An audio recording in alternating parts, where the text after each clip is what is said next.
ધોરણ 10 start S વિષય ગુજરાતી પ્રથમ ભાષા મુદ્દાસર જવાબો 150 થી 100 શબ્દોમાં પદ્ય વિભાગ જે તમારે 7 પ્રશ્નો આપેલા છે એના તમે ઉત્તર લખવાના છે. દરેક પ્રશ્નના 5 ગુણ એમ કરીને કુલ 7 ગુણ્યા 5 એટલે બરાબર 35 ગુણનો જે પ્રશ્ન જે છે આપની સામે અહીંયા પ્રસ્તુત કરું છું. તો દરેક વિદ્યાર્થી ભાઈ તથા બહેનનું શબ્દ મિત્ર યુટ્યુબ ચેનલ પર હાર્દિક અને ભાભીનું સ્વાગત કરું છું. દોસ્તો, આ જે ચેનલ જે છે શબ્દ મિત્ર યુટ્યુબ ચેનલ આપના મિત્રો સુધી શેર કરજો. આપના પ્રતિભાવ અવશ્ય જણાવજો. જીપીએસસી 1-2 કે અન્ય કોઈ પણ પરીક્ષા જે છે એના અનુસંધાનમાં ગુજરાતી વિષયને અનુલક્ષીને દરેક માહિતી પીરસવામાં આવે છે. તો આવા અવનવા વિડીયો જોવાની માટે મેળવવાની માટે આપ શબ્દ મિત્ર યુટ્યુબ ચેનલ સાથે જોડાયેલા રહો. અને અંતમાં આપને વિડીયો કેવો લાગે છે તેની પણ તમે જરા આપના પ્રતિભાવ અવશ્ય જણાવજો. તો અહીંયા પદ્ય વિભાગના દીર્ઘ પ્રશ્નો જે છે ઉત્તર સાથે આપને અહીંયા પીરસી રહ્યો છું. પહેલો પ્રશ્ન જે છે એની આપણે વાત કરીએ તો નરસિંહ મહેતાએ દર્શાવેલા વૈષ્ણવજનના લક્ષણોની સમજૂતી તમારા શબ્દોમાં રજૂ કરો. તો આ જે કાવ્ય આપેલું છે નરસિંહ મહેતાનું વૈષ્ણવજન તો તેને રે કહીએ, એમ નરસિંહ મહેતાએ વૈષ્ણવજનના લક્ષણોની સમજૂતી કઈ રીતે આપી છે આપણે તેની વાત કરવાની છે. તો શરૂઆતની અંદર આપણે એના યોગ્ય ફકરા સ્વરૂપમાં ઉત્તર લખો ત્યાં આગળ જરૂરી છે. તો પહેલો જે ફકરો જે છે, કોઈ પણ તમે ગદ્ય એટલે કે પદ્ય કોઈ પણ પ્રશ્ન દીર્ઘ જ્યારે ઉત્તર તમે લખો છો તો એ જે તે રચયિતા જે છે તેને થોડી આછી પાતળી તમે માહિતી આપી દો. તો અહીંયા તેની આછી પાતળી માહિતી તમને આપીશ. નરસિંહ મહેતાએ દર્શાવેલા વૈષ્ણવજનના લક્ષણોની સમજૂતી તમારા શબ્દોમાં પ્રસ્તુત કરો. તો ઉત્તર છે વૈષ્ણવજન કાવ્યનો પ્રકાર પદ છે જેના રચયિતા આદિકવિ નરસિંહ મહેતા છે. આ ભક્તિ પદમાં કવિએ વૈષ્ણવજનના લક્ષણોની અદ્ભુત સમજૂતી આપી છે. વૈષ્ણવજનનો સામાન્ય અર્થ એવો થાય છે જે વિષ્ણુ ભક્ત છે તે અને વિષ્ણુ ભગવાનની નિત્ય ઉપાસના કરે છે તે વ્યક્તિ. પરંતુ નરસિંહ મહેતાએ વૈષ્ણવજનના અદ્ભુત લક્ષણો વર્ણવીને આ વૈષ્ણવજન શબ્દને જીવન સંદર્ભ સાથે એક નવા સ્વરૂપ સાથે પ્રસ્તુત કર્યું છે. હવે અહીંથી વૈષ્ણવજન કોને કહેવાય, વૈષ્ણવજનના લક્ષણો, એનો ઉત્તર અહીંયાથી પ્રારંભ થાય છે. સાચો વૈષ્ણવજન પારકાની પીડાને ઓળખી તે પીડાને દૂર કરવાનો પ્રયત્ન કરે છે. તે ઉપકાર કરીને પણ મનમાં જરાય અભિમાન રાખતો નથી. આ લોકમાં સૌને વંદન કરે છે. તે કોઈની નિંદા કરતો નથી. તેના વાણી અને ચારિત્રમાં પવિત્રનો ભાવ હોય છે. તે સમદૃષ્ટિ અને તૃષ્ણાત્યાગી હોય છે. પર સ્ત્રી પ્રત્યે તેનામાં મા સમાન ભાવ હોય છે. તે સાચું બોલે છે. તે ક્યારેય પરધનને હાથ અડાડતો નથી, એટલે કે તે પોતાના જ પરિશ્રમનું ખાય છે. તેને મોહ માયા જરાય સ્પર્શ કરતા નથી. તેના હૃદયમાં દૃઢ વૈરાગ્યની ભાવના હોય છે. રામ નામની લગ્ની લાગી હોવાથી તેનું જીવન તીર્થ સ્વરૂપ હોય છે. આ ટૂંકા પ્રશ્નમાં આનો ઉત્તર મળે. વૈષ્ણવજનનું જીવન તીર્થ સ્વરૂપ કેમ ગણાય છે એનું ઉત્તર એક લાઈનમાં અહીંયા છે. રામ નામની લગ્ની લાગી હોવાથી તેનું જીવન તીર્થ સ્વરૂપ હોય છે. તે લોભ અને કપટ વિનાનો હોય છે. સાચા વૈષ્ણવજનનો કામ ક્રોધ પર વિજય પ્રાપ્ત કરેલો હોય છે. આદિકવિ નરસિંહ મહેતાએ દિલચસ્પી વાત કરતા કહે છે કે આ વૈષ્ણવજનના દર્શન કરવાથી એની 71 પેઢી તરી જાય છે. આમ વૈષ્ણવજન પદમાં કવિ નરસિંહ મહેતાએ વૈષ્ણવજનના અદ્ભુત લક્ષણો દર્શાવી તેમની સાચી ઓળખ આપી છે. હવે આ પ્રશ્નને જુદી રીતે પૂછી શકે. આ પંક્તિ જે આપી છે એને સમજાવો. તો જે ઉત્તર પહેલો મેં પીરસ્યો એ જ એનું ઉત્તર અહીં તમે લખી નાખવાનો. વૈષ્ણવજન તો તેને કહીએ જે પીડ પરાઈ જાણે રે, પર દુખે ઉપકાર કરે તો મન અભિમાન નાણે રે. એટલે આનો ઉત્તર તમને એમાંથી મળી રહેશે. થોડા ફેરફાર કરવાના રહેશે પણ પંક્તિમાં આજે પૂછેલી છે એનું ઉત્તર તમને એમાંથી મળી રહેશે. એનું ઉત્તર મેં લખ્યું નથી, આપ સ્વપ્રયત્ન કરી શકો છો. ગંગા સતીનું કાવ્ય છે. શીલવંત સાધુને વારે વારે નમીએ એમ કહી અને ગંગા સતીએ વર્ણવેલા શીલવંત સાધુને સાકાર કરો. એટલે કે શીલવંત સાધુના લક્ષણો કયા હોય એને આપણે પ્રગટ કરવાના છે. અથવા શીલવંત સાધુને ભજનના આધારે શીલવંત સાધુ કેવો હોવો જોઈએ, અથવા તમે શીલવંત સાધુ કોને કહેશો, આ કાવ્યના આધારે તમારા વિચારો ઉજાગર કરો. આ પ્રશ્નને જુદી જુદી રીતે પૂછી શકે તો દરેકનો ઉત્તર સરખો છે. તો આપણે જોઈએ. શીલવંત સાધુને કાવ્યનો પ્રકાર ભજન છે. એના રચયિતા ગંગા સતી છે, જે ગંગા સતીની ભજન ગંગામાંથી લેવામાં આવેલ છે. હવે જે પ્રશ્ન પૂછેલો છે તેનો ઉત્તર સેકન્ડ પેરેગ્રાફમાં. આ ભજનમાં ગંગા સતીએ પાનબાઈને ઉદ્દેશીને શીલવંત સાધુના લક્ષણોને ખૂબ જ અદ્ભુત રીતે ઉજાગર કર્યા છે. આદર્શ સંત કેવા હોય એની વાત અહીંયા કરવામાં આવેલી છે. જેનામાં સર્વગુણોનો વિકાસ થયો હોય, એ શીલ છે એટલે કે ચારિત્રવાન છે, જેનું ચિત્ત શુદ્ધ હોય છે, જેના મનમાં શત્રુ કે મિત્ર એવા કોઈ ભેદ હોતા નથી, પ્રભુમાં જ તેમનું મન પરોવાયેલું હોય છે, મન વચન કર્મ જેના એક હોય તથા જેને આઠે પ્રહર આનંદ હોય, એ શીલવંત સાધુ છે. શીલવંત સાધુનું લક્ષ્ય ફક્ત પરમાર્થનું જ હોય છે. પરમાર્થ એટલે બીજાનું કલ્યાણ કરવાનું, એને વિરુદ્ધ શબ્દ બને સ્વાર્થ. એમની તુર્યાવસ્થા જાગી ગઈ હોય છે. આવા સાધુને વારે વારે નમવાની વાત કરી છે. આવા સંતોનો સંગ કરવાથી સંસાર સાગર તરી જવાય છે. આમ આ ભજનમાં શીલવંત સાધુના સાનિધ્યમાં જીવનનો સદુપયોગ કરી અને ભક્તિના રંગે રંગાઈ જઈ જીવનને સાર્થક કરવાની ગર્ભિત વાત કરવામાં આવી છે. તો આ દીર્ઘ ઉત્તર જે છે, પ્રશ્નો જે પૂછેલા છે, એમાંથી તમને વન લાઇનર આન્સર મળી શકશે, ખરા ખોટાનો પણ મળી શકશે, જોડકાનો પણ તમને મળી રહેશે. પ્રશ્ન નંબર 3, દીકરી આ જે ગઝલ જે છે કાવ્યનું મર્મ તમારા શબ્દોમાં રજૂ કરો. ઉત્તર છે પગરવ તળાવ ગઝલ સંગ્રહમાંથી લેવામાં આવેલ દીકરી એ ગઝલના કવિ અનિલ ચાવડા છે. બેદિલ ઉપનામથી લખેલ આ ગઝલમાં દીકરીના વ્યક્તિત્વના મધુર ભાવને પ્રસ્તુત કરવામાં આવેલ છે. દીકરી ગઝલના પ્રત્યેક શેરમાં દીકરીના વ્યક્તિત્વના વિવિધ પાસાને સુંદર રીતે વ્યક્ત કરવામાં આવે છે. સ્વર્ગની એક એક દેવીની ઝલક દીકરીમાં જોવા મળે છે. દીકરી સ્નેહનું ઝરણું છે. તેની હાજરી સુગંધ અને શીતળતા આપે છે. ખડકમાંથી વર્ષોથી કોઈ શિલ્પ કોતરતું હોય એમ મા બાપ દીકરીનો ઉછેર કરે છે, એવો કવિને ભાસ થાય છે. આ ગઝલમાં કવિએ જીવનમાં દીકરીના માનપાન અને સ્થાનની વાત કરી છે. મોટી થયા પછી સમજણની દીકરી બાપનો હાથ દે છે, સહાયભૂત બને છે. દીકરી નાની હોય ત્યારે બાપ તેને ચાલતા શીખવાડે છે, એ વખતે બાપ દીકરીને હાથ આપે. પણ જ્યારે દીકરી મોટી થાય છે, કોઈ પરિસ્થિતિ વળાંક લે છે, ત્યારે દીકરી એ બાપનો સહારો બનીને ઊભી રહે છે. આ નાજુક ચિત્ર ખૂબ યાદગાર રીતે પ્રગટ થયેલ છે. શરણાના સૂર સાંભળી લગ્નની ભીડમાં કવિની આંખ ભીની થાય છે. પિતાની નજરે આલેખાયેલું દીકરીનું વત્સલ અને મધુર વ્યક્તિત્વ છે. ભીની પલકમાં દીકરી, આ પંક્તિ શ્લેષ અલંકારમાં છે, એમ કહી દીકરીની વિદાય પછી ભીની થતી પાંપણમાં દરેક વખતે તે પ્રત્યક્ષ થાય છે. શરમાળ, સુશીલ, સુખડ ચંદનની સુગંધ તેમજ શીતળતા વરસાવતી દીકરીનું મધુર અને વાત્સલ્યપૂર્ણ વ્યક્તિત્વ આ ગઝલમાં પ્રગટ થાય છે. અહીં ભારતીય સંસ્કૃતિના પ્રતીકો દ્વારા દીકરીનું વ્યક્તિત્વ પ્રગટ કરવામાં આવેલું છે. તો ભારતીય સંસ્કૃતિના પ્રતીકો અહીં બતાવ્યા: સુખડ, ચંદન, કુમકુમ, દીવડી, ઝરણું, એની વાત કરી છે. આમ કવિએ દીકરી ગઝલમાં દીકરીના વ્યક્તિત્વની મહત્તા અને માતા પિતાના મનોભાવને હૃદયસ્પર્શી પ્રસ્તુત કરીને ખૂબ સુંદર વાચા આપી છે. પ્રશ્ન 4, દીકરી ગઝલમાં પિતાનું દીકરી પ્રત્યેનું વાત્સલ્ય કેવી રીતે વ્યક્ત થયું છે? પિતાનું દીકરી પ્રત્યેનો પ્રેમ કેવી રીતે પ્રગટ થયેલો છે, સમજાવો. અથવા દીકરી ગઝલમાં વ્યક્ત થયેલા પિતાના મનોભાવ જણાવો. ઉત્તર છે બેદિલ ઉપનામથી લખેલ પ્રસ્તુત ગઝલમાં પિતાનું દીકરી પ્રત્યેનું વાત્સલ્ય ખૂબ જ અનોખી રીતે વર્ણવવામાં આવ્યું છે. આ ગઝલમાં કવિએ વહાલનો દરિયો એવી દીકરીના ગૌરવભર્યા સ્થાન અને માનની સંવેદનાનું આલેખન કર્યું છે. સ્વર્ગની એક એક દેવીમાં દીકરીની ઝલકમાં પિતાનો પ્રેમ ઉપસી આવે છે. દીકરી સુખડ ચંદન જેવી શીતળતા આપે છે. દીકરીનું સૌંદર્ય કુમકુમના તિલકમાં છે. દીકરીના હૈયામાં સ્નેહનું ઝરણું વહે છે. તેથી તેનામાં પ્રેમ, લાગણી તથા સમજદારીનો સમન્વય જોવા માટે મળે છે. ખડકમાંથી શિલ્પ કોતરાય એમ મા બાપ દીકરીનો ઉછેર કરે છે. લાજ, મર્યાદા તથા ગૌરી વ્રત જેવી પરંપરાગત હારમાળામાં દીકરી હંમેશા ફડકમાં ઉછળતી રહે છે. ફડક એટલે ડરતી, ડરેલી. જે શિરે હાથ ફેર્યો એ દીકરી આજે સમજદાર બની ગઈ છે. આજે તે પિતાને સહાયરૂપ બની રહી છે.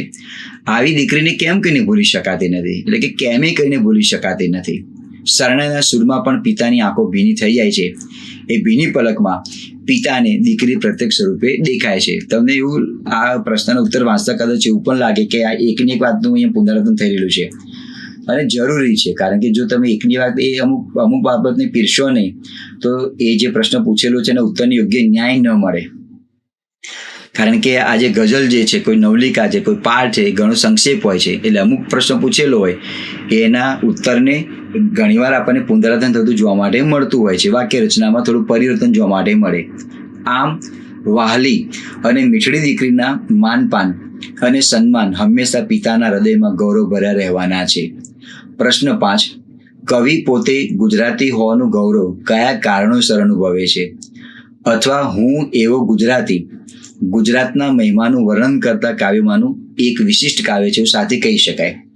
ગુજરાતને અનુસંધાને તો કવિ નર્મદે, ખબરદાર, ઉમાશંકર જોશીએ સરસ મજાના ગુજરાતીને લગતા કાવ્ય આપેલા છે. પણ એ બધાથી એક વિશિષ્ટ કાવ્ય, વિશેષ કાવ્ય આ વિનોદભાઈ જોશીનું છે. કેમ?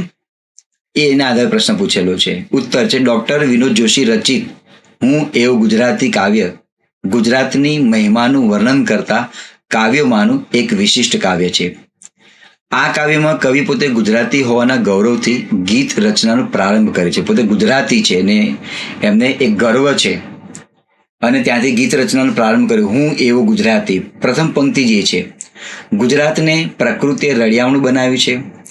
ગુજરાતની ભૂમિ પર નર્મદા તથા મહીસાગરના પાણી વહે છે. એનો દેહ એટલે કે ગુજરાતનો દેહ અરવલ્લીનો બનેલો છે. ગુજરાતમાં પ્રકૃતિ 16 કળાએ ખીલી હોવાથી પ્રજાનું ખમીર ખીલી ઉઠ્યું છે. આ ભૂમિ પર નવરાત્રિનો ગર્ભ જળ હળે છે. ગુજરાતની નવરાત્રિ, ગુજરાતના ગરબા વિશ્વભરમાં પ્રખ્યાત છે. આ જ ભૂમિ ગિરનાર, ગબ્બર, ચોટીલા, અરવલ્લી તથા શત્રુંજય જેવા પર્વતોથી શોભી રહી છે. સૂર્ય મંદિરના ગુંજારો સંભળાય છે. અનેક મહાપુરુષોથી આ ભૂમિ પાવન છે. દ્વારકા નગરીમાં શ્રી કૃષ્ણ પ્રેમ ભક્તિનો અમૃત રસ પાય છે. દુહા છંદની રમઝટ બોલતી આ ભૂમિ છે. ગાંધી, સરદાર જેવા પ્રેરણામૂર્તિ પુરુષો પાક્યા છે. આ બે ગાંધી અને સરદારે પૂરા ગાંધીજીએ તો વિશ્વને હચમચાવી દીધેલું. સરદારે અખંડ ભારતની પણ સ્થાપના કરી. પ્રેરણામૂર્તિ પુરુષો છે જે સદીઓ સુધી વિશ્વને જ્યોત બનીને માર્ગ બતાવતા રહે છે. ગુજરાત સંતો અને સૂરવીરોની ભૂમિ છે. આ ભૂમિ પર નરસિંહ તથા મીરાની કરતાલ વાગી રહી છે. સાવજની ત્રાળમાં ગુજરાતનું ગૌરવ સચવાયેલું છે. ગુજરાતની સાંસ્કૃતિક વિરાસત અનન્ય છે, અનન્ય એટલે અજોડ. આ બધા કારણોથી કવિ પોતે ગુજરાતી હોવાનું ગૌરવ અનુભવે છે. જ્યાં જરૂર લાગે ત્યાં જ મિત્રો સમજાવું છું, કારણ કે જો દરેક પ્રશ્નને વ્યવસ્થિત રીતે સમજાવવામાં આવે તો ઘણું લાંબુ બની જાય. એક પ્રશ્ન સમજાવવા માટે કમસે કમ 10 થી 15 મિનિટ તો આરામથી જઈએ. એટલે ઉપર છેલ્લી તમને ક્યાંક ક્યાંક માહિતી લાગે એ અહીં માહિતી આપણે આપી રહ્યો છું. પ્રશ્ન નંબર 6. માધવને મેળવવા માટેની સૂરની તીવ્ર ઉત્કંઠા તમારા શબ્દોમાં લખો. અથવા તો માધવને મળવાની અભિપ્સા કાવ્યમાં કેવી રીતે અભિવ્યક્ત થઈ છે સમજાવો. વાંસળીમાંથી સૂર છૂટો પડી ગયેલો છે. એટલે માધવને મેળવવા માટે જે પ્રકૃતિના તત્વો જે છે, જે શ્રી કૃષ્ણની સાથે જોડાયેલા છે, એ દરેકને પ્રશ્ન પૂછેલો છે. માધવને દીઠો છે ક્યાંય? એના અનુસંધાનમાં ઉત્તર છે હરીન્દ્ર દવે રચિત માધવને દીઠો છે ક્યાંય ઉર્મી ગીત શ્રી કૃષ્ણના વીરના કાવ્યોમાં આ કાવ્ય અનેક રીતે નોખું પડે છે. નોખું એટલે અલગ પડે છે. વાંસળીના સૂર અને કૃષ્ણ વચ્ચે અવિનાભાવી સંબંધ છે. વાંસળી વાગે તો સૂર તો પ્રગટ થવાનો છે અને વાંસળી શ્રી કૃષ્ણને પ્રિય છે. પણ આ તો કવિએ કેવી કલ્પના કરી છે, વાંસળીમાંથી સૂર જે છે એ ખોવાઈ ગયો અને સૂર એ માધવને શોધે છે. વિખૂટો પડ્યો છે તો માધવને શોધી રહ્યો છે. પણ અહીં તો વાંસળી પોતે કૃષ્ણથી વિખૂટી પડી છે. વાંસળીનો સૂર કૃષ્ણને શોધે છે. સૂરની માધવ માટેની શોધની તીવ્ર ઉત્કંઠા લઈને એ બાળકૃષ્ણ સાથે જોડાયેલા તમામ જળ ચેતન તત્વો પાસે જઈને માધવને દીઠો છે ક્યાંય એ પ્રશ્ન પૂછે છે. તેના આ પ્રશ્નમાં ખૂબ વ્યાકુળતા દેખાય છે. પરંતુ સૂરને એવી શ્રદ્ધા છે કે કૃષ્ણ ક્યાંકથી તો મળશે જ. માર્ગની ધૂળને પ્રશ્ન પૂછતા તેની પાસેથી કોઈ ઉત્તર ન મળતા તે યમુનાના વહેણને પ્રશ્ન પૂછે છે. યમુનાના વહેણને પ્રશ્ન પૂછે છે, એ પણ ઉત્તર આપતો નથી. એટલે કવિ કહે છે યમુનાના વહેણ તમે મૂંગા છો કેમ? યમુનાના વેણને મૂંગા જોઈ અને રાધાની આંખમાં ઉદાસી જોઈ તે નિરાશ થઈ જાય છે. સાંજના સમયની પવનની શીતળ લહેરખી સૂરના દિલને ખૂબ વ્યાકુળ કરી દે છે. વ્યાકુળ બનેલ સૂરને એમ થાય છે કે ભલે કૃષ્ણ ના મળે પરંતુ મોરપીંછ મળી જાય તોય કૃષ્ણ મળ્યા બરાબર જ છે. આમ સૂર સચરાચર, સચરાચર એટલે ચર વત્તા અચર, સજીવ અને નિર્જીવ, સ્થાવર અને જંગમ એવો અર્થ થાય, ને માધવને દીઠો છે ક્યાંય એ પ્રશ્ન પૂછે છે, પણ માધવ ક્યાંય મળતા નથી. તેથી સૂરની અભિપ્સા એટલે કે તેની ઈચ્છા ખૂબ તીવ્ર બને છે. પ્રશ્ન નંબર 7, માધવને દીઠો છે ક્યાંય? આ ઉર્મી કાવ્યનો કેન્દ્રવર્તી ભાવ સ્પષ્ટ કરો. તો એનો ઉત્તર લખીએ. માધવને દીઠો છે કે આ જે કાવ્ય જે છે એનો ઉર્મી ભાવ, ઉર્મી કાવ્યનો જે ભાવ જે છે એ કેવી રીતે ત્યાં આગળ પ્રગટ થાય છે, તો આપણે એની ત્યાં વાત કરીએ કે સૌથી પહેલા આપણે ત્યાં કવિનો આછો પાત્ર આપણે ત્યાં પરિચય આપી અને તેના ઉત્તરને આપણે એ રીતે લખવાનો પ્રયાસ કરીશું. વ્યવસાય પત્રકાર એવા હરીન્દ્રભાઈ દવેના આ ઉર્મી ગીતમાં એમનો જે ભાવ જે છે એ ત્યાં પ્રગટ થાય છે. વ્યવસાય પત્રકાર એવા હરીન્દ્રભાઈ દવેના આ ઉર્મી ગીતના કેન્દ્રમાં માધવને મેળવવા માટે વાંસળીના સૂરની તીવ્ર ઉત્કંઠા જોવા મળે છે. સૂર કૃષ્ણના વિરહમાં તેમની શોધ આદરે છે. એ બાળકૃષ્ણ સાથે જોડાયેલા તમામ ચરાચર તત્વો પાસે જઈ કૃષ્ણને ક્યાંય જોયો છે એવો પ્રશ્ન પૂછે છે. સૌપ્રથમ કૃષ્ણની ચરણરસથી પવિત્ર થયેલી માર્ગની ધૂળને પ્રશ્ન પૂછતા કોઈ ઉત્તર મળતો નથી. એટલે કોને પ્રશ્ન પૂછે છે? યમુનાના વેણને મૂંગા જોઈ અને રાધાની આંખને ઉદાસ જોઈ અને સૂર નિરાશ થાય છે. એમને પણ પ્રશ્ન પૂછે છે, પણ ત્યાંથી પણ એને કોઈ પણ પ્રકારનો ઉત્તર મળતો નથી. એટલે યમુનાના વેણને પણ પ્રશ્ન પૂછે છે, પણ ત્યાં પણ કોઈ પણ પ્રકારનો ઉત્તર મળતો હોતો નથી. એ ભાવ જે છે એ ભાવને ત્યાં આગળ પ્રગટ કરવામાં આવેલો છે. યમુનાના વેણને મૂંગા જોઈ અને રાધાની આંખને ઉદાસ જોઈ સૂર એ નિરાશ થાય છે. શીત પવનની લહેરખી સૂરને વ્યાકુળ કરે છે અને બાવરી રાત્રિના પગલાના સ્પર્શથી રાત રાણીને ઝાકળમાં નાહતી જુએ છે. મોરપીંછ સાથે સુવાળા રંગ અને આકાશ સાથે ચંદ્રનું સાયુજ્ય રચીને કૃષ્ણનો વિરહ કવિએ તીવ્ર બનાવે છે. પરંતુ સૂરને પોતાની મુરલીના ગગનમાં કૃષ્ણના નામનો ચંદ્ર ઉગતો દેખાય છે અને એ ચંદ્રના કિરણોનું તેજ યમુનાના જળમાં રેલાય છે. હવે એને પાતાળમાં હરિવર દેખાય છે. કૃષ્ણ જે જળ જે છે, જળના પ્રતિબિંબમાં શ્રી કૃષ્ણ દેખાય છે. અહીં સૂરની કૃષ્ણ શુદ્ધ પૂર્ણ થતા તે તેમના દર્શન પામે છે. કૃષ્ણ વિરહના ભાવની સાથેનું આ ઉર્મી ગીત કૃષ્ણ વિરહના અન્ય કાવ્યથી અનેક રીતે નોખું પડે છે. શિકારી જે ઉર્મી કાવ્ય જે છે તેનો પ્રશ્ન છે. પ્રશ્ન નંબર 8, શિકારીને કાવ્યમાં પ્રગટ થતો ભાવાર્થ તમારા શબ્દોમાં સમજાવો. તો કલાપીનો કેકારોમાંથી લેવામાં આવેલ આ કાવ્યની રચના અનુષ્ટુપ છંદમાં છે, જેના કવિ કલાપી છે, જે વસુધૈવ કુટુંબકમની ભાવના પ્રગટ કરે છે. કારણ કે આ જે કાવ્ય જે છે ઉર્મી કાવ્ય, એમાં પશુ પક્ષીઓનો શિકાર કરવાની કુદરતી સૌંદર્ય જે છે એને માણવાની વાત કરી છે, શિકાર ન કરવાની વાત કરી છે. રહેવા દે એ શબ્દોના પુનરુચ્ચાર થકી યુવાન શિકારીને પક્ષીનો સંહાર ન કરવા માટે વિનંતી કરે છે. શિકાર કરવા જેવું કોઈ ક્રૂર કર્મ નથી. એ ભાવ તેમની વિનવણીમાં પ્રગટ થાય છે. વિનવણી એટલે વિનંતી.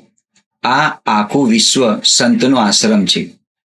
આ સૃષ્ટિમાં પંખી, ફૂલ, ઝરણા બધું જે છે તે એકરૂપ છે. પક્ષીને તીરથી મારીને તેનું માત્ર સ્થૂળ શરીર જ મળશે, એનો આત્મા કે એના ગીત નહીં મળે. જો પ્રકૃતિનું સૌંદર્ય માણવું હોય તો પહેલા સૌંદર્ય બનવું પડે. એટલે કે આંખોમાં સૌંદર્ય આપણે કેળવવું પડે, સુંદરતા કેળવવી પડે. કુદરતે સર્જેલી આ દુનિયામાં રહેલા સૌંદર્યને માણવાથી આપણા મનનો તાર પરમાત્મા સાથે જોડાય છે. સૌંદર્યનું જતન કરવાથી, તેનો આદર કરવાથી ઈશ્વરે સર્જેલી સૃષ્ટિનો મધુર આનંદ માણી શકાય છે. એકબીજા સાથે હળીમળીને રહેવાથી અનેરો આનંદ મળે છે. સમગ્ર સૃષ્ટિ તરફ અનુકંપા રાખવાની વાત કાવ્યના અંતમાં પ્રગટતા વસુધૈવ કુટુંબકમની ભાવના ઉજાગર થાય છે, જે આ કાવ્યના કેન્દ્રવર્તી ભાવને પ્રગટ કરે છે. એનો જે પ્રશ્ન છે, શિકારીને કાવ્યમાં કવિ કલાપીએ વ્યક્ત કરેલ વસુધૈવ કુટુંબકમની ભાવના જે છે એનું આલેખન કરો. તો કે ઉમાશંકરભાઈ જોશીએ પણ એમના કાવ્યમાં એમના ભાવ મૂકેલો વસુધૈવ કુટુંબકમની. હું વ્યક્તિ મટી બનું વિશ્વ માનવી, એમાં પણ આ જ ભાવના છે. અથવા તો શિકારીને કાવ્યમાં કવિ પ્રકૃતિ જગત અને પ્રાણી જગતનો સૌહાર્દ કઈ રીતે પ્રસ્તુત કરે છે. ઉત્તર છે, સમગ્ર કાવ્ય જગતનું વિશિષ્ટ કાવ્ય એટલે શિકારીને આ કાવ્ય છે, જેના કવિ સુરસિંહજી તખ્તસિંહજી ગોહિલ છે, જેમનું ઉપનામ કલાપી છે. કલાપી એટલે મોર એવો અર્થ થાય. આ કાવ્ય તેમના કલાપીનો કેકારો કાવ્ય સંગ્રહમાંથી લેવામાં આવેલું છે. અનુસૂપ છંદમાં લખાયેલું આ ઉર્મી કાવ્યમાં પ્રકૃતિના તત્વો સાથે માનવોએ માનવતાભર્યું વર્તાવ કરવો જોઈએ એવો બોધ પ્રગટ થાય છે. પ્રકૃતિના વિવિધ તત્વોમાં રહેલ સૌંદર્યને માણવાનો માનવ જાતમાં અભાવ છે, કારણ કે આપણે સંહાર જ કરી દઈએ છીએ. કુદરતના સૌંદર્યને આપણે માણી શકતા નથી. એ અભાવના કારણે તથા સ્વાર્થવૃત્તિના કારણે માનવ પ્રકૃતિનો સંહાર કરે છે. એ પ્રકૃતિ એટલે પંખી, વૃક્ષો, લતા, ઝરણા વગેરે. આ પ્રકૃતિ જગત અને એ પંખીઓનો સંહાર ન કરવાની વિનંતી કવિ માનવ જગતને કરે છે. પંખી જેમ પ્રકૃતિનો અભિન્ન અંગ છે, એમ આપણે પણ પ્રકૃતિના તત્વો છીએ. પ્રકૃતિ અને પ્રાણી જગત એકબીજાના પૂરક છે. પંખીનો સંહાર એ ઈશ્વરનો સંહાર છે. પંખીનો શિકાર કરવાથી એનું શરીર હણાય છે, પણ એનું આંતરિક સૌંદર્ય માણી શકતા નથી. જે તે પક્ષીનું જે કલરવ જે છે આપણે સાંભળી શકતા નથી. એ સૌંદર્ય પામવા આપણે સૌંદર્ય દૃષ્ટિ કેળવવી પડે. એ માટે પ્રાકૃતિક તત્વો સાથે પ્રેમ તથા લાગણી પણ કેળવવી પડે. તેમની સાથે સદભાવપૂર્ણ મૈત્રી કેળવવી પડે. આમ શિકારીને કાવ્યમાં કવિ પ્રકૃતિ જગત તથા પ્રાણી જગત પ્રત્યે પ્રેમ ભાવ દાખવવાનું કહી અને વસુધૈવ કુટુંબકમની ભાવનાનું સ્પષ્ટ આલેખન કરે છે. જે પ્રશ્ન પૂછેલો છે એનો ઉત્તર અહીંયા પ્રસ્તુત થાય છે. પ્રકૃતિ જગત અને પ્રાણી જગત, એની પ્રત્યે પ્રેમભાવ દાખવવાનો છે, કોઈનો સંહાર કરવાનો નથી. પ્રશ્ન નંબર 10, વતનથી વિદાય થતા કવિની ભ્રમણા જ તેમની વેદનાને કઈ રીતે ઘેરી બનાવે છે. અથવા તો વતનથી વિદાય થતા કવિની વેદના તમારા શબ્દોમાં પ્રગટ કરો. તો કરીએ પ્રગટ. ઉત્તર છે, શાર્દુલ વિક્રીડિત છંદ તથા સોનેટમાં લખાયેલ આ કાવ્યમાં વતનથી છૂટા પડવાનો ભાવ જાગૃત થાય છે. આ કૃતિના કવિ જયંતભાઈ પાઠક છે. મધ્ય ભાગ છે. વર્ષો પછી વતનમાં ગયેલા કાવ્યનાયકને વતનથી વિદાય થવાનું હોય છે, ત્યારે અનુભવતી પીડા આ સોનેટમાં પ્રગટ થાય છે. કવિ વન, જન, ડુંગર, નદી, વતનની કોતરો તથા ખેતરો વગેરેને મન ભરીને જોઈ લે છે. વતન છોડવાની ક્ષણ આવી ત્યારે કવિને ખૂબ દુઃખ થાય છે. વેચાઈ ગયેલું ઢોર પણ પોતાના મૂળ ઘરને ઝંખતું હોય એમ કવિનું મન પણ પોતાના મૂળ પરિવેશને ઝંખ્યા કરે છે. પરિવેશ એટલે વાતાવરણ. વતન છોડી આગળ જેવા પગ ઉપાડે છે, પણ તેમના પગ ઉપડતા નથી. વહી ગયેલું પાણી પાછું આવતું નથી, એમ વહી ગયેલો સમય પણ પાછો આવતો નથી. આંખના આંસુ લૂછી નાખવાનું કવિ કહે છે. વીતી ગયેલા દિવસોની યાદનો ભારો માથે લઈ અને ગુલામની જેમ આગળ વધો. કૂતરો પણ એની હદ પૂરી થતા પાછો વળી જતો હોય છે. અંતે કવિને ભ્રમ થાય છે કે જેમ બાળક રિસાય અને તેની માં એને પાછું બોલાવતી હોય, એમ મને મારી માં બે કર ઊંચા કરી બોલાવે છે. પણ આ માત્ર ભ્રમ છે, હકીકત નહીં. આ છેલ્લી પંક્તિમાં શ્લેષ અલંકાર ત્યાં પ્રગટ થાય છે. આમ વતનથી વિદાયના કારણે અનુભવાતી કરુણતાને ખૂબ સુંદર રીતે આ સોનેટમાં વાચા આપી છે. પ્રશ્ન નંબર 11, બોલીએ ના કાંઈ કાવ્યમાં કવિ માણસને શું જીવનબોધ આપે છે. અથવા તો બોલીએ ના કાંઈ કાવ્યનો મધ્યવર્તી ભાવ પ્રગટ કરો. આ બધા ઉત્તરોમાં કેવું થવાનું, તમે જે તે ગદ્ય આપેલો કે પદ્ય આપેલું હોય અને તમે કન્ટેન્ટ જાણતા હોય ને તો તમે લખી શકો, પણ વિશેષ વસ્તુ પીરસવાની છે, કારણ કે તમારે એમાં સારા ગુણ પ્રાપ્ત કરવાના છે. એટલે સારા ગુણ પ્રાપ્ત કરવાના માટે વિશેષ બાબતને આપણે ત્યાં પીરસવી પડે. પ્રસ્તાવનાના સ્વરૂપમાં છે ઉત્તર. ધ્વનિ કાવ્ય સંગ્રહ માટે જ્ઞાનપીઠ પુરસ્કાર પ્રાપ્ત કરનાર રાજેન્દ્ર શાહનું બોલીએ ન કાંઈ ગીત દ્વારા જીવનમાં ક્યાં ક્યારે બોલવું ને ક્યાં ક્યારે ચૂપ રહેવું એ અંગેનું સૂચન કરવામાં આવ્યું છે. આ ગીત કાવ્યમાં કવિ માણસને જીવનબોધ આપતા કહે છે કે આપણી વ્યથા એટલે દુઃખ પીડા એ બીજાને મન રસની કથા હોઈ શકે છે. કારણ કે આપણે આપણી મુસીબત કોઈને જણાવીએ તો મનમાં ભલે એ આપણે જાહેરમાં દુઃખ પ્રગટ કરતો હોય પણ મનમાં તો ખુશ થતો જ હોય. એટલે બીજાના માટે તો રસની કથા છે. એટલે કવિએ સૂચના આપી છે, સૂચન કર્યું છે, કવિએ સલાહ આપી છે. એટલે વ્યથાને સહન કરવી અને કોઈને ફરિયાદ ન કરવી. જીવનમાં સંઘર્ષ કે દુઃખ તો આવવાના જ, એને હસતા મુખે સહન કરવાનું છે. આપણી વ્યથા બીજાની આગળ કહેવાથી કોઈ જ અર્થ સરતો નથી, પણ તેમાંથી લોકો આનંદ માણે છે, મજા માણે છે. માણસો વિનાના માર્ગ એટલે નિર્જન અથવા વિજન કહેવામાં આવે. માર્ગ પર આપણે જ ગીત ગાતા ગાતા આગળ વધવાનું છે. એકલો જાને રે એકલો જાને રે. સુની સીમ કે વિજન માર્ગ હોય તો પણ એકલા જ આપણે આગળ ધપવાનું છે. કોઈ ગામ આવે અને લોકોને મળીએ છતાં એમનો પણ ત્યાગ કરીને આપણે આ એક તો એકલા જ આગળ વધવાનું છે. કહેવા માટે માંગે છે કે કોઈ પણ વિકટની પરિસ્થિતિ હોય એમાં કોઈ સાથ સહકાર આપવાનો નથી.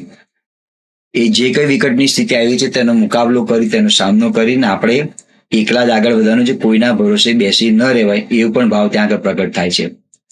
ભલે ને તાળામળી રાત હોય કે રણનો તડકો હોય એની કોઈ જ પરવા કરવાની નથી. આપણી વ્યથાને આપણે સહન કરવાની છે. મન ભલે દુઃખોની અગ્નિ ધગધગતું હોય પણ બહારથી તો શીતળતા જ રાખવાની છે. મનમાં ગમે તેટલી પીડા હોય પણ આપણો ચહેરો તો હસતો જ હોવો જોઈએ. સરળ વાણીમાં લખાયેલું આ ગીત જીવનની હકારાત્મક બાજુને રજૂ કરી અને જીવન જીવવાનું પ્રેરક બળ પૂરું પાડે છે. પ્રશ્ન નંબર 12. દિવસો જુદાઈના જાય છે. આ જે ગઝલ જે છે એમાં ગનીની મનસ્થિતિ એટલે માનસિક સ્થિતિ તમારા શબ્દોમાં વર્ણવો. અથવા તો દિવસો જુદાઈના જાય છે આ ગઝલમાં ગઝલકારની મનોવેદનાનું વર્ણન કરો. એમની જે ગઝલ જે છે ગુજરાતી ફિલ્મમાં ગાઈ છે. તો ઉત્તર લખી. અબ્દુલ ગની દહીવાલાની ગઝલ ગુજરાતભરમાં ખૂબ જાણીતી થયેલી છે. પ્રેમની ગંભીરતા, ઉદાત્તતાને સુંદર ઉપમાઓ આ ગઝલમાં આપેલી છે. ગઝલના પ્રારંભની પંક્તિમાં જ કવિ વિયોગની મનસ્થિતિને રજૂ કરે છે. પણ કવિની આશા છે કે આજે ભલે જુદાઈના દિવસો છે પણ એક દિવસે આ જુદાઈ મિલનમાં પરિણમશે. બે વિરોધાર્થી શબ્દો છે. એટલું જ નહીં પણ શત્રુઓ જ હાથ પકડીને પ્રિય વ્યક્તિ પાસે લઈ જશે. કવિને ધરતી કે ગગન સુધી જવામાં જરાય રસ નથી. ન ધરા ન ગગન સુધી, ન પતન કે ન ઉત્થાન સુધી. આપણે તો જવું હતું એકમેકના મન સુધી. કવિને ધરતી કે ગગન સુધી જવામાં જરાય રસ નથી. જીવનમાં ઉન્નતિ કે પતન થાય તેવા માર્ગ સુધી પણ જવું નથી.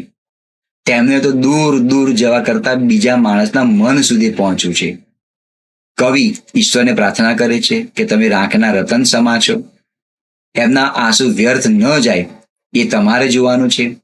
પ્રિય પાત્રને પોતાનાથી ઊંચે સ્થાપીને છેક સુધી સાથ નિભાવવાની વાત રાજરાણીના ચીર, રંક નાની ચૂંદડી અને કફનના પ્રતીક દ્વારા અહીંયા પ્રસ્તુત કરવામાં આવી છે. હૃદયમાં જો વિયોગની વેદના વધી જાય અને એ વેદના બહાર નીકળે એ પહેલા શ્વાસ બંધ થઈ ગયા. એટલે કવિને જે જોઈતું હતું એ મળી જાય છે. એ છેલ્લા શેરમાંનું વર્ણન છે. એક ક્ષણ ગઝલના અંતિમ શેરમાં પ્રેમની ચરમ સીમા, ચરમ ભવ્યતા સાથે વ્યક્ત કરવામાં આવી છે. પ્રશ્ન નંબર 13. એક બપોરે કાવ્યનો મધ્યવર્તી વિચાર સ્પષ્ટ કરો અથવા તો એક બપોરે કાવ્યમાં વ્યક્ત થતી કવિની હૃદયની વેદના વર્ણવો. રાવજી પટેલનું કાવ્ય છે. રાવજી પટેલને કૃષિ કવિ તરીકે ઓળખવામાં આવે છે. એમને નાની ઉંમરમાં ક્ષયનો રોગ થયેલો, ટીબીનો રોગ થયેલો. એ સમયમાં ટીબીનો રોગ એ રાજરોગ ગણાતો. બચવાની શક્યતા બહુ જ ઓછી. અને આ કવિ મૃત્યુનો આભાસ થાય છે અને એના અનુસંધાનમાં એમને ખેતર અને સારસી એનું પ્રતીક રાખી અને આ ગીત લખેલું છે. કૃષિ તરીકે રાવજી પટેલની એક બપોરે આ જાણીતી રચના છે. કટાવ અને મનહર જેવા મિશ્ર છંદમાં અને બોલચાલની લઢણમાં રચાયેલ આ રચનામાં ખેડૂતની એક વેદનાશીલ બપોરનું આલેખન છે. અંગત કાવ્ય સંગ્રહમાંથી લેવામાં આવેલ આ એક ઉત્તમ પ્રકારની રચના છે. હવે મધ્ય ભાગ છે. ખેતર એટલે જીવન, અને સારસી એટલે પ્રિયતમા. સારસી ઉડી જતા ખેતર સૂનું થઈ જાય છે, કારણ કે જે રાજરોગ થયેલો છે એમાં લગ્ન થવાના નથી. એ સારસી ઉડી ગઈ, જીવનરૂપી જે ખેતર જે સૂનું થઈ ગયું, એથી ખેડૂના ચિત્તમાં ઘેરો વિષાદ પ્રગટે છે. કાવ્યમાં વપરાયેલા બધા જ શબ્દો ખેડૂત જીવન સાથે જોડાયેલા છે. કેટલાક સાહિત્યકારો કાવ્યની આ ઘટનાને અકાળે મૃત્યુ પામેલા કાવ્યના કવિ રાવજી પટેલ સાથે જોડે છે. જો કે કાવ્યમાં તેનો કોઈ આધાર નથી, પણ કેટલાક સાહિત્યકારો આ લખવું જરૂરી છે, પણ કેટલાક સાહિત્યકારો એવું પણ કહે છે કે જો પ્રતીક ગણવામાં આવે તો કાવ્યનો જે ચમત્કૃતિ જે છે, કાવ્યનો જે ભાવ જે છે એ પ્રગટ થતો હોય છે. ખેતર અને સારસી રૂપક દ્વારા આ કાવ્ય ઘણી સંવેદના પ્રગટ કરે છે. કાવ્ય નાયકના મનમાં એવી વેદના છે કે એને કોઈ કાર્યમાં કે વસ્તુમાં રસ રહ્યો નથી. બપોર જીવનના મધ્યાહનનું પ્રતીક દર્શાવે છે. ઢોચકી, છાશ, રોટલા, ચલમ, તમાકુ કશામાં રસ રહ્યો નથી. ખેતરમાંથી સારસી ઉડી જતા કાવ્ય નાયકને કોઈ જ રસ નથી. જિંદગી નિરસ બની ગઈ છે. કવિને ત્યાં મૃત્યુનો આભાસ થાય છે. આમ કવિએ એક બપોરે શીર્ષક દ્વારા કાવ્યની અનેક બાબતોને ગોપિત એટલે છુપી રાખીને ભાવકના ચિત્તમાં વિશેષ રસાનુભવ કરાવીને કાવ્યને વધારે આસ્વાદ બનાવ્યું છે. બહુ અદ્ભુત કાવ્ય છે. પ્રશ્ન નંબર 14, ચાંદલ્ય લોકગીત જે છે એના આધારે પ્રશ્ન છે. ચાંદલ્ય લોકગીતમાં આલેખાયેલા કુટુંબ જીવનના સંબંધોનું મધુર ચિત્ર આલેખો, અથવા ચાંદલ્યો કાવ્યમાં વ્યક્ત થતો સ્વજનો માટેનો કાવ્ય નાયિકાનો ભાવ તમારા શબ્દોમાં વર્ણવો. ઉત્તર છે ઝવેરચંદભાઈ મેઘાણી સંપાદિત રઢિયાળી રાત સંગ્રહ જે છે એમાંથી આ ચાંદલ્ય લોકગીત લેવામાં આવ્યું છે. લોક સમૂહ લોકગીતનો રચયિતા હોય છે, જેમાં કોઈ પ્રસંગ આધારિત આનંદ, ઉત્સાહ, ઉમંગ કે વેદનાની અભિવ્યક્તિ હોય છે. અહીંયા જે લોકગીત જે છે એમાં પ્રિયતમા સુખી છે, કારણ કે સાસુ, સસરા, નણંદ, દિયર એને માતા પિતા જેવા મળેલા છે. પણ ક્યારેક દીકરીને દુઃખ હોય અને લોકગીત એ પણ લોકગીત છે. વહુએ વગવે મોટા ખોરડા રેલો, એમાં દીકરીને જે શાસ્ત્રીમાં જે દુઃખ પડે છે એનો ભાવ ત્યાં વ્યક્ત કર્યો છે. દાંપત્ય જીવન સારું હોય તો પણ એક લોકગીત છે. લવિંગ કેરી લાકડી રામી સીતાને મહારાજો, ફૂલ કેરી દડુલીએ સીતાએ વેર વાળે. એ લોકગીતમાં એવો ભાવ પ્રગટ થતો હોય છે. મધ્ય ભાગ છે ચાંદલ્ય લોકગીત છે. શરદ પૂનમની રૂપાળી રાત્રે ગરબે રમતી યુવતીના ભાવોની ભરતીનો હિલ્લોળ આમાં છે. પૂર્વભવના માતા પિતા જેવા સાસુ સસરા, ચંપાના છોડ જેવા જેઠ, ચંપાના ફૂલની પાંદડી જેવી દેરાણી, વાડીના મોરલા જેવા નણદોઈ પોતાને મળેલા છે. એનો આનંદ અહીં પ્રગટ કરે છે. અંતમાં સગી નણંદનો વીર એવો પતિ માટે આ કહે છે કે પરણ્યો મારો સગી નણંદનો વીર જો, તાણીને બાંધે નવરંગ પાઘડી. એમાં પતિના સૌંદર્ય અને તેમના મિજાજનો પરિચય આપે છે. નાયિકાને નવરંગી પાઘડીમાં શોભતા રૂપાળા પ્રભાવશાળી પતિને પામ્યાનો આનંદ છે.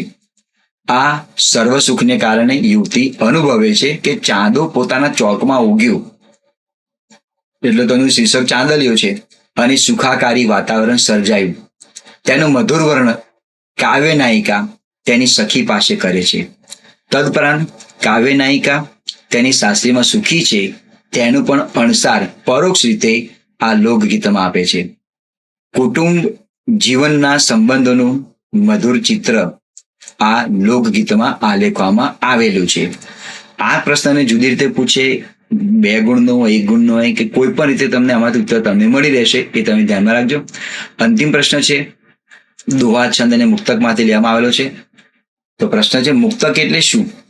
સફળતા જિંદગીની હસ્તરેખામાં નથી હોતી. આ જે મુક્તક જે છે એમાં બરકત વિરાણી એટલે કે બેફામ એમનું ઉપનામ શું કહેવા માટે માંગે છે? તો મુક્તક એટલે શું, તેનો ઉત્તર લઈએ. મુક્તક કે કાવ્ય સાહિત્યનું લઘુ સ્વરૂપ છે. 2, 4 કે 6 પંક્તિઓમાં લાઘવથી કવિ વિષય કે સંવેદનાને રજૂ કરતા હોય છે. તો આ પહેલા પેરેગ્રાફની અંદર મુક્તક એટલે શું એનો ઉલ્લેખ કર્યો. બીજો જે ફકરો છે તેમાં સફળતા જિંદગીની હસ્તરેખામાં હોતી નથી, એ મુક્તકમાં કર્મનો મહિમા દર્શાવે છે. કર્મ એટલે આપણે જે ક્રિયા કરીએ છીએ, પરિશ્રમ કરીએ છીએ તે. હસ્તરેખામાં જિંદગીની સફળતા શોધનારા ઉપર કવિએ કટાક્ષ કર્યો છે. ઘણા માણસો જીવનમાં સુખી થઈ શકે શું એના માટે હસ્તરેખા બતાવતા હોય છે, એની પર કવિએ પ્રહાર કરેલો છે. માણસની સફળતા એની હાથની રેખાઓમાં નહીં પણ એની મહેનતમાં હોય છે. કોઈ ઇમારત બનાવતા પહેલા એનો નકશો બનાવવામાં આવે છે, પરંતુ એ ઇમારત નથી. નકશામાં ઇમારત પ્રગટ નથી, એ નકશો છે, માત્ર આકૃતિ છે. એ વાસ્તવિક ઇમારતની ભૂમિકા નથી ભજવતી. એમ જીવનનો માર્ગ એ નસીબ નથી, પણ જીવન તો માણસની મહેનત અને પ્રયત્નથી બને છે. જે પરિશ્રમ કરે છે, જે યોગ્ય દિશામાં પરિશ્રમ કરે છે, એના આધારે એનું જીવન સફળ બનતું હોય છે. ઘણા લોકો નસીબ પર ભરોસો રાખી આ જીવન નિષ્ક્રિય બનીને બેસા રહેતા હોય છે. પરિશ્રમ દ્વારા જ જીવનનો પ્રારબ્ધ ખીલે છે. હસ્તરેખા જોઈને એમ કહેવામાં આવતું કે તમારા જીવનમાં રાજયોગ લખેલો છે. રાજયોગ શબ્દ સાંભળીને કોઈ કામ જ ના કરે, પણ એ રાજયોગ પ્રાપ્ત કરવાને માટે પરિશ્રમ તો કરવો જ પડે. એટલે કવિ ટીકા કરી છે કે એ ઇમારત નથી, એમ જીવનનો માર્ગ એ નસીબ નથી, પણ જીવન તો માણસની મહેનત અને પ્રયત્નથી બને છે. ઘણા લોકો નસીબ પર ભરોસો રાખી આ જીવન નિષ્ક્રિય બની બેસી રહેતા હોય છે. પરિશ્રમ દ્વારા જ જીવનમાં પ્રારબ્ધ એટલે કે નસીબ ખીલે છે. આર્કિટેક્ટે બનાવેલ ઇમારતનો નકશો એ ઇમારત નથી, પરંતુ ઇમારતનું જે ચિત્ર જે છે ક્યારે સાકાર થાય છે, ઇમારત ત્યારે બને છે, ઇમારતને બનાવવાના માટે પરિશ્રમ કરવો પડતો હોય છે, એટલે કે તેનું ચણતર કરવામાં આવે. નસીબ પર ભરોસો રાખી બેસી રહેવાથી રાજયોગ બનતો નથી, પરિશ્રમ કરવાથી જ રાજયોગ ખીલતો હોય છે. આમ બરકત વિરાણી એટલે કે બેફામ સાહેબે આપણને જીવનમાં પુરુષાર્થનો મહિમા દર્શાવ્યો છે. નસીબ એ અલગ વસ્તુ છે, પણ નસીબ છે તો એને ચમકાવવાને માટે અને સાકાર કરવાને માટે આપણે પરિશ્રમ તો કરવો જ પડતો હોય છે. તો મિત્રો, આ પ્રમાણે પદ્ય વિભાગમાંથી સરસ મજાના ઉત્તરો આપની સામે પ્રસ્તુત કર્યા. ત્યાર પછી તને પદ્ય વિભાગના 1-2 ગુણના જે પ્રશ્નો જે છે એ પણ પીરસવામાં આવશે. એ પૂર્ણ થયા પછી ગદ્ય ભાગના અને ધોરણ 9 જે ગુજરાતી જે છે એના પણ તમને પીરસવામાં આવશે. ખૂબ ઝડપથી એ તમારી જિજ્ઞાસા જે છે એને સંતોષવામાં આવશે. ઘણા મિત્રો ખૂબ જ એમનું ઈચ્છા છે કે તમે એ ખૂબ ઝડપથી તમે પીરશો, તો એ જે ઈચ્છા જે છે એને સાકાર કરવાને માટે મિત્રો હું પણ ખૂબ જ આતુર છું. તો આ શબ્દ મિત્ર યુટ્યુબ ચેનલ જે છે આપણા મિત્રો સુધી શેર કરો. આપના પ્રતિભાવો જે છે અવશ્ય તમે જણાવો, અને આવા અવનો વિડીયો જોવાની માટે અમારી ચેનલ સાથે જોડાયેલા રહો. આપ સૌનો ખૂબ આભાર. જય હિન્દ, જય જય ગરવી ગુજરાત.